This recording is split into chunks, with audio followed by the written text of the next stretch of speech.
ABC Listen. Podcasts, radio, news, music, and more. When you lay a brick like this every time you got a chance and you lay it perfectly fine, at the end of the day you get a big castle. Is an empire in production. 7'7", 22 years old, French superstar Victor Wembanyama, who's changed the idea of what might be possible in the NBA. Otherworldly, extraterrestrial, alien. Those are the superlatives being used for San Antonio's star. In the other corner, a historic team, historically starved with a rabid fan base, the predatory New York Knicks. Alien vs. Predators. This is an unparalleled NBA Finals series. We cannot wait. I'm Patrick Stack. This is ABC Sport Daily. Robert O'Connell covers hoops for the Wall Street Journal. Rob, I cannot recall a more anticipated finals series than this one in the NBA, and I've got to start with Spurs superstar Victor Wembanyama, LeBron James, Michael Jordan. They did not get to this stage this early in their career. Just how otherworldly is what the Frenchman is doing right now?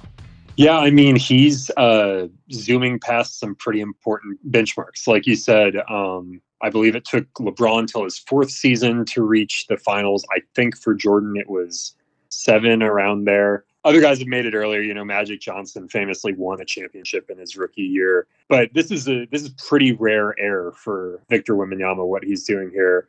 And to me, the most remarkable thing is I was talking to people at the finals today. I just arrived here in San Antonio. It feels to me like he's getting better even during the course of the playoffs. He's getting stronger. He's playing big minutes. He's become very competitive as these series have gone along. So it's really exciting to see. You hit on the mentality piece there, and I want to drive into that. I remember his response when asked if he's ready to be the face of the league. Oh, of course, definitely see it happening. I think it's the natural course of things, supply and demand, and I'm here to supply. And what blew my mind about Wembanyama in the series with Oklahoma was the mentality, the killer instinct of the Frenchman, telling his teammates, hey, hard foul these guys, throwing elbows after copping elbows. There's a mystique too. I mean, he trained with Shaolin monks in China in the offseason. Come on. For all the physical attributes, is the mentality, the killer instinct, just as telling? I think it is. I mean, he's he's a real competitor out there. He's a gamer. He wants it. All of those cliches you want to hear from your franchise player. The day we win it, speaking for myself, it's going to be an amazing day of realization of a dream. It's hard to put into words. It's almost like the meaning of my life. And to me, one of the interesting things is, Victor is kind of the culmination of this generation or two of international players and specifically European players coming over to the NBA. And for the longest time, the question about those guys, the sort of lazy, stereotypical question was, were they competitive enough, physical enough, all of those things? And I think you saw some of that with Victor, even early in his career. He's a frailer guy than most, although he's gotten stronger and he looks stronger in person than he does on TV. But I think Victor, like people before him, like the Dirk Nowitzkis of the world, Arvydas Sabonis, et cetera, has shown that, yeah, he can mix it up with any stateside player anytime, and he's happy to. Is there anything you see from him in person at press conferences around the game that maybe we don't appreciate just watching him on TV from 30,000 miles away here in Australia? Yeah, it's a good question. I think you see a lot of it. He deeply wants to win. He's obviously very emotional when he gets big wins. A new era has dawned. It's Wemby's West. The Spurs are going to the NBA Finals. Look at the emotion from Wemby. Unbelievable. This is what you want to see. A young team growing up on the biggest stage. He's a pretty thoughtful guy.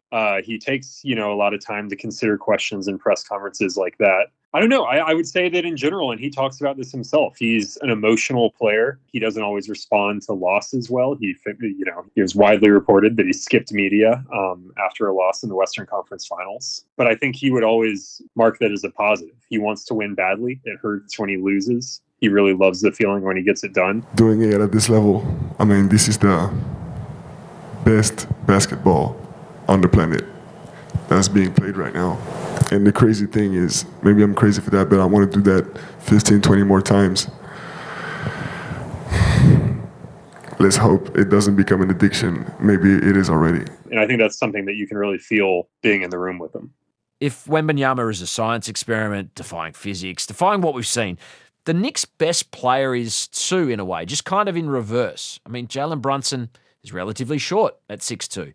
He wasn't first pick in the NBA draft. At his last team, he was often riding the bench. So how has their $100 million bet that the New York Knicks have placed on Brunson paid off so handsomely? Yeah, I mean, the amazing thing about Brunson's trajectory through the league, he was a second-round draft pick, as you noted. He was never an all-star, all-rookie, anything like that in his time with the Mavericks.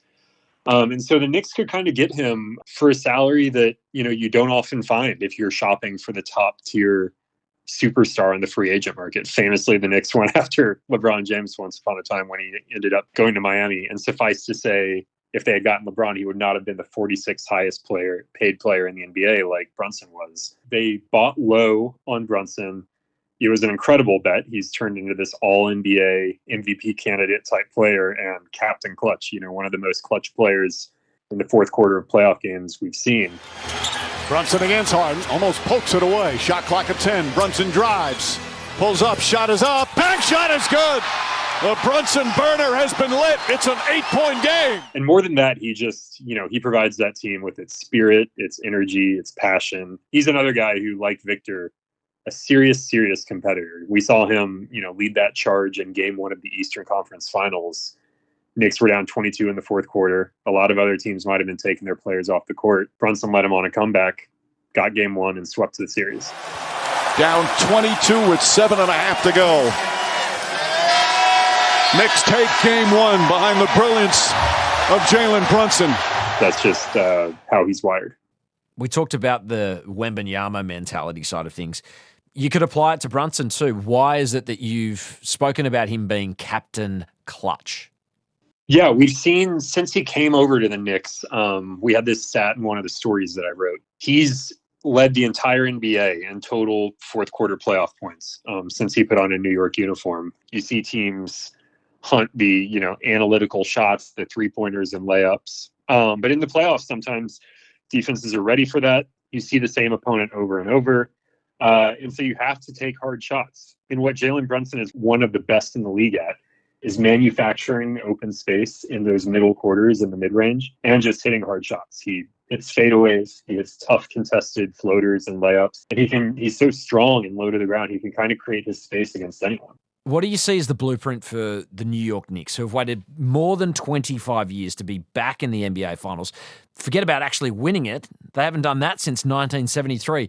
If they're going to try and take down an alien and his teammates, what's the blueprint for the Knicks to get it done?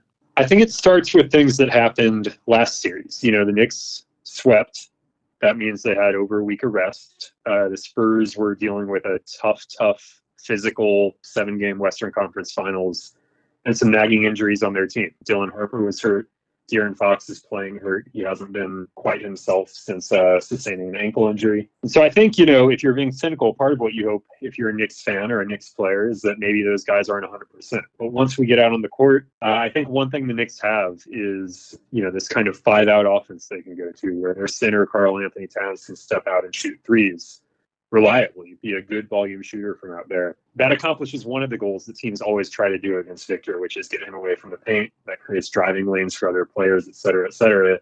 He's a one-man defense, and if you can do anything to stand a fighting chance against him, that's one of the keys. We know the New York Knicks is a long-suffering fan base with wild fans, maybe the best fans in basketball.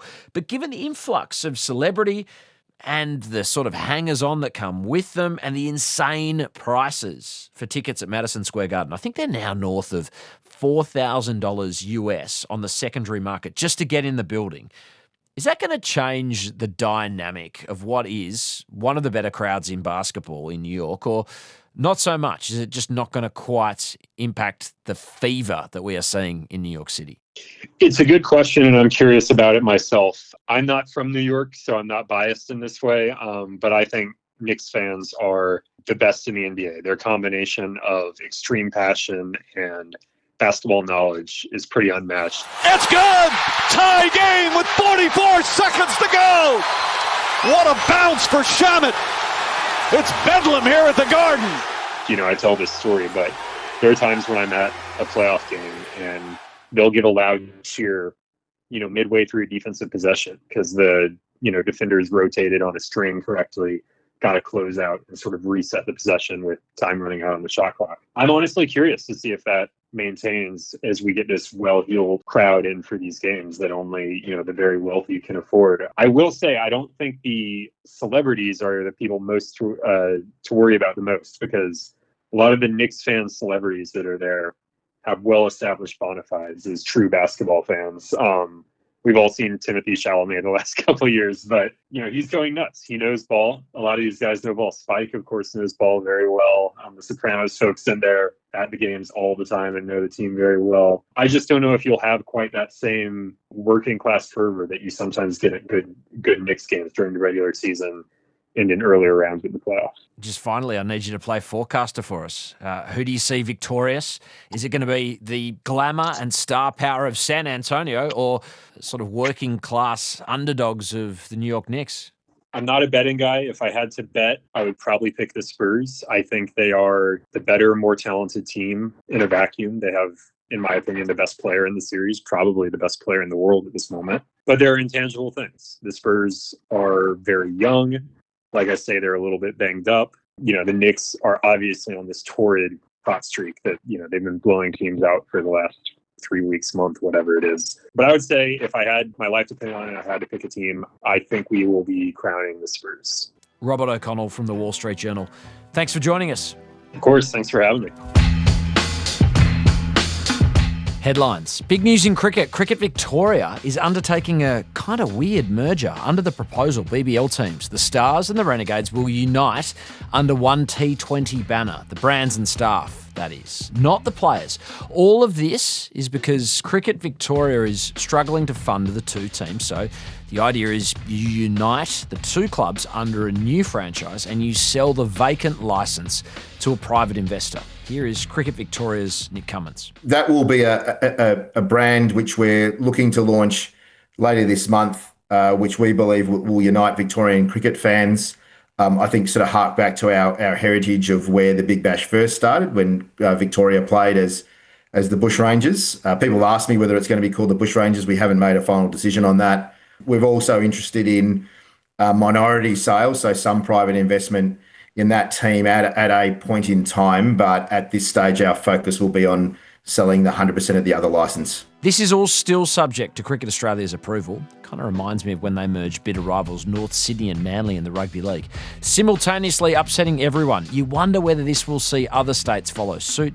Has the potential to completely alter the BBL. Two teams with brands and fan bases built over a 15 to 16 year period, likely gone. Mitchell Moses won't play for Parramatta against Canterbury in the NRL King's birthday game. The question it raises is an origin one. Will Laurie Daly, Blues coach, bring the playmaker into the New South Wales squad ahead of Game 2 without him showing a capacity to get through a solitary game of footy? Or will he stick with stunning debutant Ethan Strange, who was brilliant in the number 6 jumper?